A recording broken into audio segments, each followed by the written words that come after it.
Hello, my name is Matt Bird, and welcome to the PublishU Podcast, where we explore the real life stories of authors from around the world. Today, we're joined by Sam Sherwin from Staffordshire in the United Kingdom, who has written a book called Dim. Sam, welcome. Hi, Matt. Thank you for having me.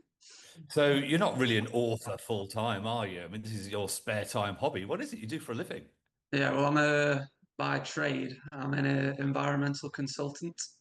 Ooh, So, okay. yeah, bit of a fancy title and work in Yeah. So, Manchester. what does that mean in reality, Sam? Come on. What it means in reality, it means, say, I work as a landscape and visual impact assessor for new renewable energy projects, mainly in the United Kingdom. So I do a lot of work on wind farms in Scotland, solar farms, battery stations. And what we do is we're basically employed to assess how, me specifically, like the impact would be of these developments on the surrounding landscape and people. So whether they look nice or not. Yeah, yeah, Yeah. amazing. Really, really interesting work. And is it mostly for commercial or is it governmental or what's Mostly private sector. the We private do a sector? couple of government projects. They're the big ones, which is the ones everyone wants to stay away from. They're never ending. So, Sam, I mean, you're an environmental scientist consultant. I mean, what on earth inspired you to write a book? Um, well, it was a couple of things. I've always been into drawing, and I did landscape architecture at university. So this past 2 Januaries ago, I was doing my in the middle of my master's degree, and I just wanted to do something where I could like draw again and find something creative and fun. And I just happened upon a video about world building, like designing maps, designing places, designing stories. And it just sort of hit me then. I was like, oh, this would be an amazing idea. So I just started drawing, really. Just started Yeah, drawing a map. yeah, yeah. And the Yeah. map, and what became of the map? What came of the map is the story.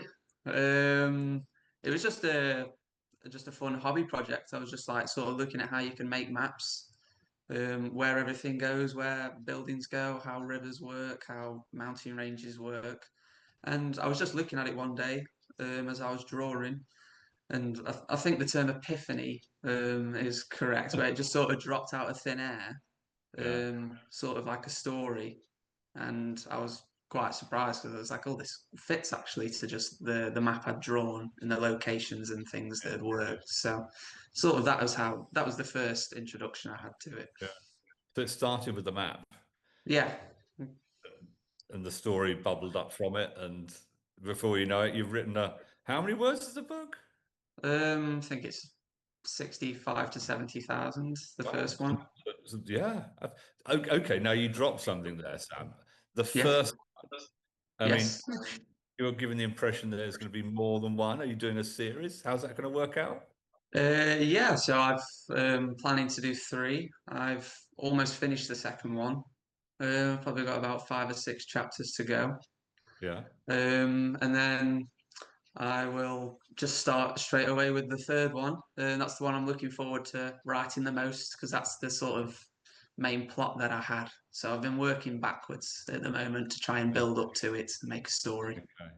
So you got the main story, and you did a prequel and a prequel of the prequel, and Yeah. yeah, you're building to that. So tell us, I mean, Dim. I mean, it sounds an unusual name for a book. I mean, Mhm. what can you tell us? What is the big story? The big story. Well, the title "Dim" came when I was lulling over ideas with a friend over coffee while I was at university, and I'd say the whole concept of the name and the story, like the overarching theme, is it's about the idea of like hope returning to the world through light. So it's like a play on words in terms of the world's dark and it needs light, Yeah. where there's a lot of bad stuff happening, and there's a certain character, the main character. I don't think that's giving too much away. That's you'll find that out quite soon from reading the first one. Yeah. But he is the main catalyst for that in Yeah. bringing light back to the world. So, Fantastic. Awesome. And what are the challenges he faces? I mean, what are the every challenges he great story has faces? got to have have a kind of an opposition, isn't it?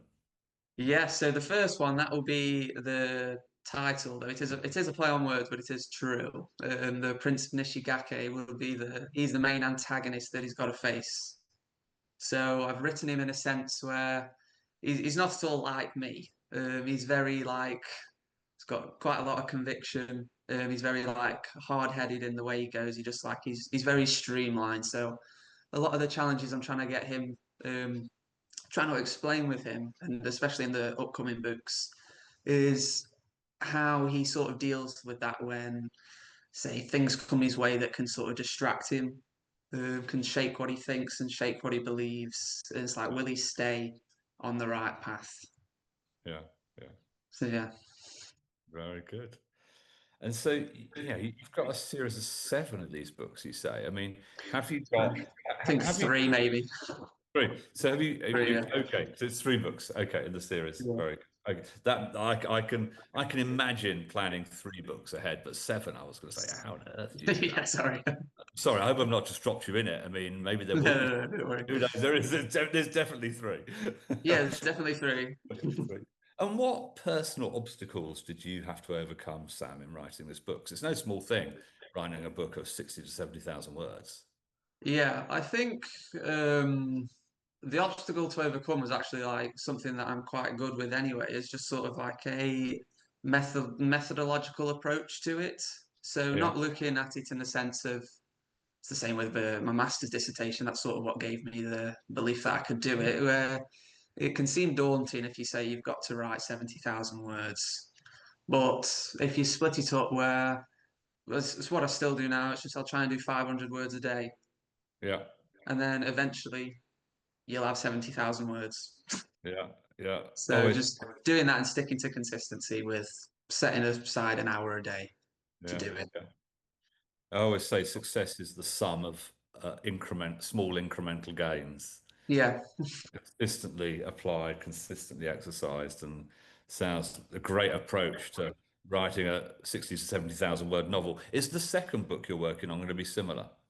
Yes, it will be similar. I'm probably going to try and make it not too much longer, maybe about like 30 pages longer or Yeah, something. yeah, yeah, yeah. Just Okay, try and fair. flesh it out and set the third one up. Yeah.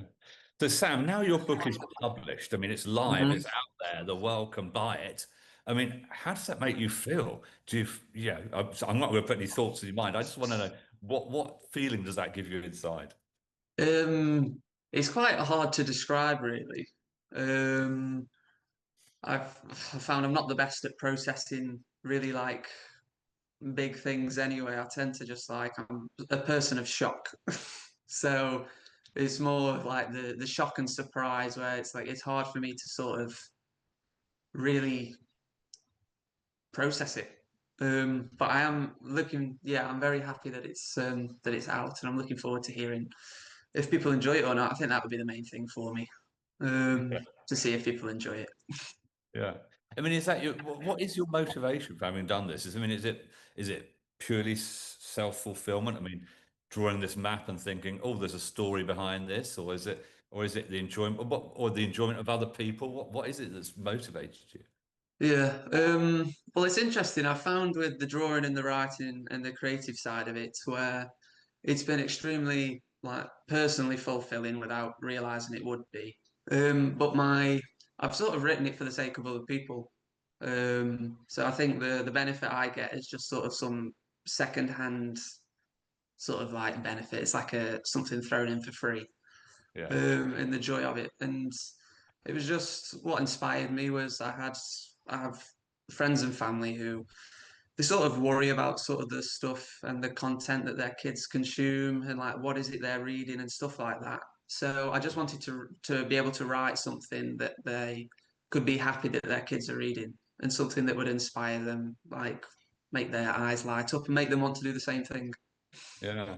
And you talked earlier about hope, light and hope. I mean, Hmm. is that the underlying theme of the book? Yeah, it will be. It'll be the underlying sort of story of all three, though. All three of them, I'm going to have sort of subplots that focus on different aspects, but hope is the overarching theme throughout all three. Yeah, yeah. Yeah. So you're hoping that this novel will inspire Hmm. hope. in terms of, Yeah. yeah, yeah, Yes. amazing. Really great. Well, Sam, thank you so much for joining us today, and thank you all for listening to the PublishU podcast, featuring the real life stories of authors from around the world. Whether you're an environmental consultant like Sam, or a teacher, or a mum, or a dad, or an office worker, whatever you are, you have a book in you. So why don't you think about writing it? And if you are interested, please do visit our website, www.publish, the letter u.com, publishu.com. And if you enjoyed this broadcast, make sure you subscribe for more. Thank you so much for joining us, and goodbye for now.